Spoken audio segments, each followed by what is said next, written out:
really looking forward to coaching and playing in the PAC. It's a very competitive league.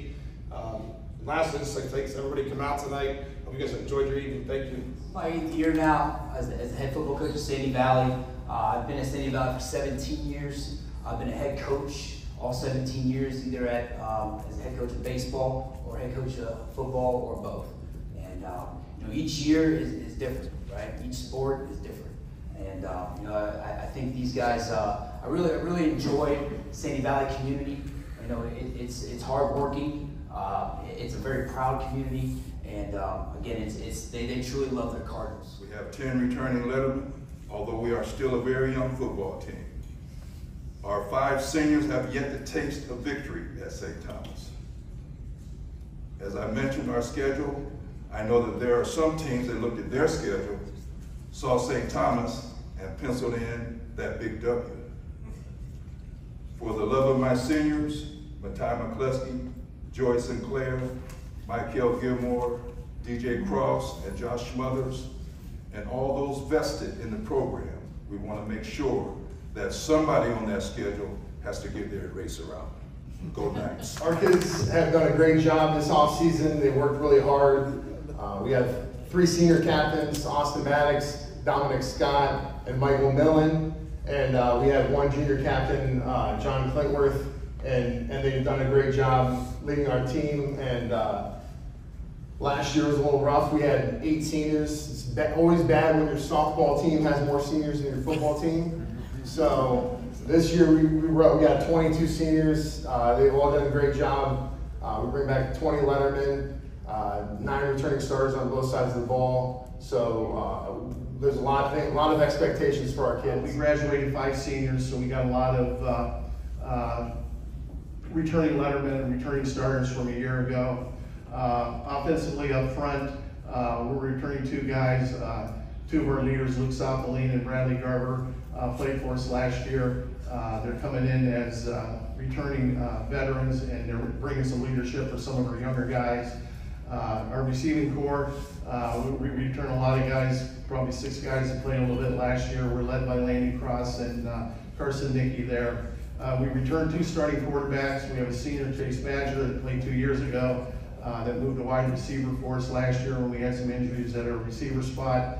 Tyler Pappas is a junior. He's played quarterback for us last year. Running back is Parker Kraft. Our offense is going to run through Parker Kraft. He was kind of the number 2 guy last year, rushed for like close to 900 yards in 8 games. Has a lot of toughness and brings a lot of leadership to us. With the type of play he has, we have to have him going both ways, so we're going to move him on defense.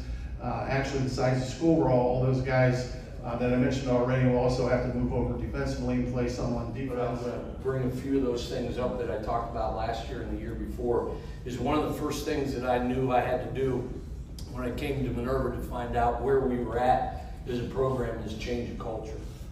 And I can truly tell you that culture is starting to change. And I can tell you, and I'm going to give you a shout out to somebody that's here right now that has meant a lot to me in my lifetime. And this is part of changing that culture. One, we just lost an icon on June 15th of this summer. Lynn Mullen, who used to be a head coach at Minerva and has been an icon in Stark County. He was my 6th grade teacher, was my coach, was a mentor of mine, and somebody that meant a great deal to me. And when I was chosen to be the head coach here again at Minerva, to come back to Minerva, the only thing I want to do is make him proud. That's how much he meant to me. And I just wanted to make Very pleased how we finished academically. 5 guys above the 4.0, 12 guys above the 3.5, and 21 guys above the 3.0. So very proud of my guys, what they accomplished in the classroom. Like many of us, we look to push our programs forward, and that comes with the preparation and the people that you're going to play. We open up with Warren at home, go to Avon, Detroit Cass Tech comes down week 3, and then we start Federal League play. And in my opinion, the league is wide open this year. Seeing what everybody's done in the offseason, late tremendous weight room. Jackson Waiter moving the program. Scott got his guys going. North Kansas turning a lot of guys back. So the league's wide open this year. We opened it up with Glen Oak week 4, our backyard brawl as we call it. I think I'm most excited this year to see how close and how well our guys gel as we move forward through the season. If not international this season, we'll start off our week 1 matchup. We're going to be getting on a plane and heading out to Beaverton, Oregon to play a team called the NFL Academy, the Nike World Headquarters at Ronaldo Field. We're very excited about that game, great opportunity for our kids in our program. Week 2 brings us back to Stark County, and we're going to take on the Glen Oak Golden Eagles over at their place. Very excited about that Stark County matchup, doesn't happen very often. Week 3, our home opener, we're going to take on a national power, Virgin Catholic from New Jersey, one of 3 top 50 teams that we're going to play this season.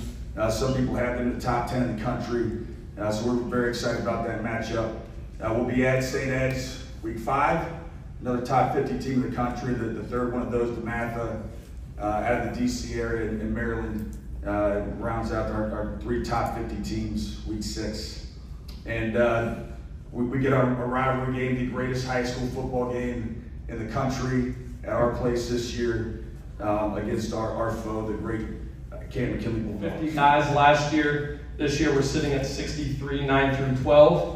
It'll be the first time we have a freshman team in about a decade.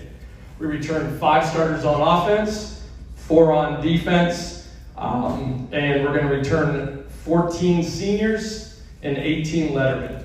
Up front, we're going to be led by a trio of seniors, Dylan DiDonato, Boston Carpenter-Berry, and Sam Bear.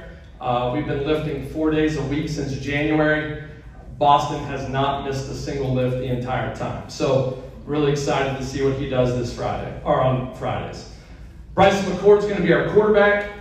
Through 6 weeks last year, he threw for over 1,400 yards. He was injured week 6, had 16 touchdowns. He had 2 games with over 300 yards, and a few games we actually pulled him just based on the score. Things that I evaluated that I thought needed to be changed, and our administration, who's here tonight, our superintendent Michelle Schaefer, our high school principal Gary Tosh, and our athletic director Terry Horn are here tonight. And those folks, we made some changes that ruffled some feathers that needed to be done, but they had my back 100%, and I appreciate you guys being here and showing your support and what you do for our kids in our football program.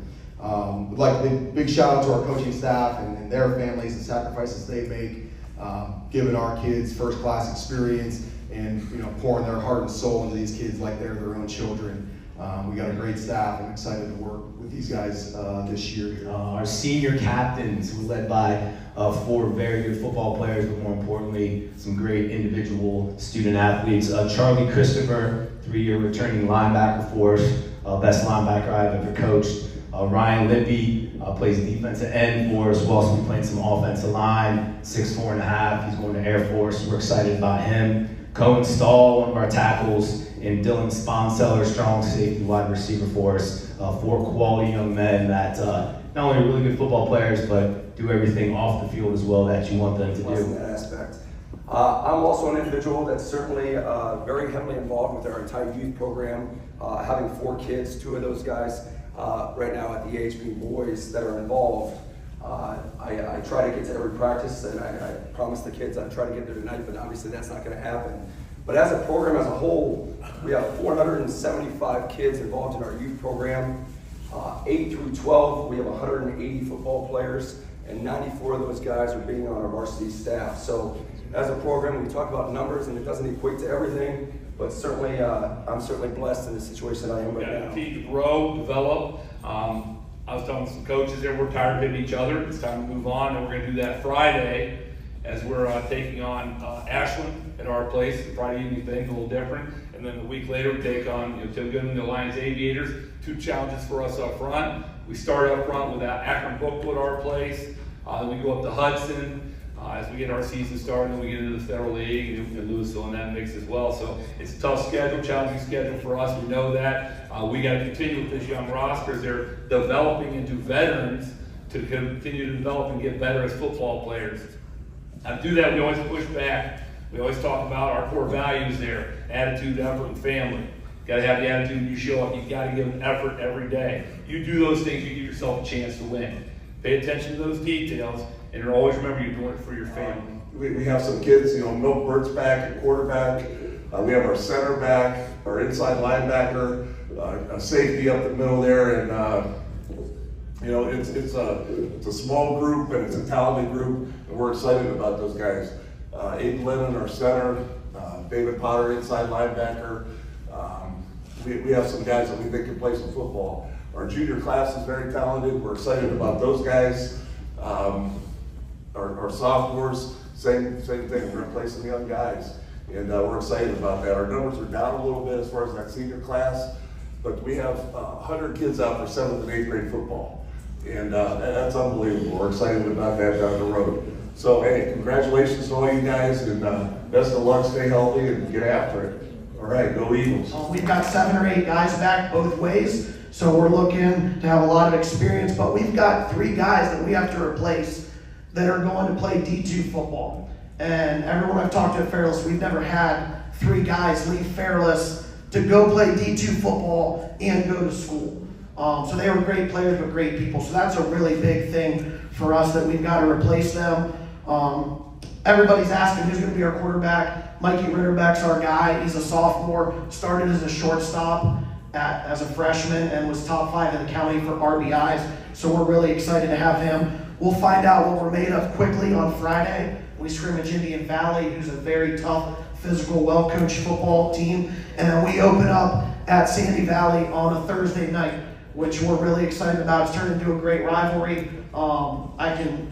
I think Coach Gamble will agree with me. The last time the Sarballs and Gambles played against each other, it was Brian's brother and his dad against my dad and my brother, Hoover Jackson baseball, and we drove all the way to Oberlin for 2 hours in a regional semi. If anyone can figure out why we went to Oberlin, but we're happy to be in Stark County and be at Sandy Valley week 1. Seniors, we have a total of 30 kids, which is actually 6 more than we had last year. So, but we have 6 juniors that are returning linemen, 7 sophomores. So we played a lot of freshmen last year, but they're fighting hard, they're working hard. We'll find out Friday this week and next week against Minerva where we stand.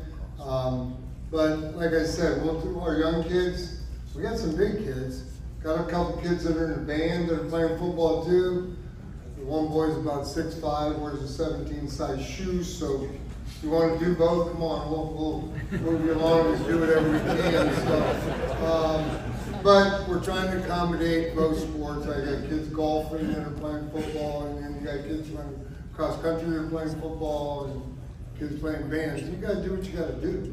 Kids, we put uniform. I had to call Rydell and get 7 more helmets because I never ordered that many. It's a little different.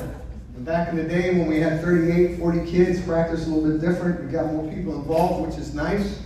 We have around 19 seniors, and I'd like to thank many of the senior parents and fathers are back there. They do a lot of things for our football program. I'd like to thank all you guys for everything you've done. This senior group has played a lot of football for us. We have 2 captains, Jonathan Stengel and John Hoffager. And to tell you a little bit about our captains, John Hoffager is our Mike Backer. I think he was honorable mention all Ohio last year, our leading tackler, 6'2", 2¼ about 220, can run. Very, very good football player. Jonathan Stengel is 6'8", 1/4, 322 pounds. Great feet, good size, very, very good player, and they're great leaders. And the success of our program, guys, is that I've known this and was taught this. It's all about preparation, accountability, and effort. Now we're in the thick of 2 days. It's nice. This is a week early. A little fresher than we are before. We have had a great 2 days, and we'll find out how great when we go up against Canton Central here on Saturday morning. Looking forward to that scrimmage. Like Kenny said, we're coming off a fantastic year. First 10-0 season in our school history, regional championship, which means we had great seniors and great senior leadership, because you don't have great seasons without that. Which means, that part of the process of that is this year we have got to have new guys step up, and we have to find new leaders, and you have to find somebody. We had a very special leader last year, a kid that was a state player of the year for us, and we've got to find kids to step up and do that job, and that's part of the process. And our kids have done a fantastic job with that. The nice thing, they've learned from the leadership of the guys before. We look forward to returning to that Louisville rivalry in week 2.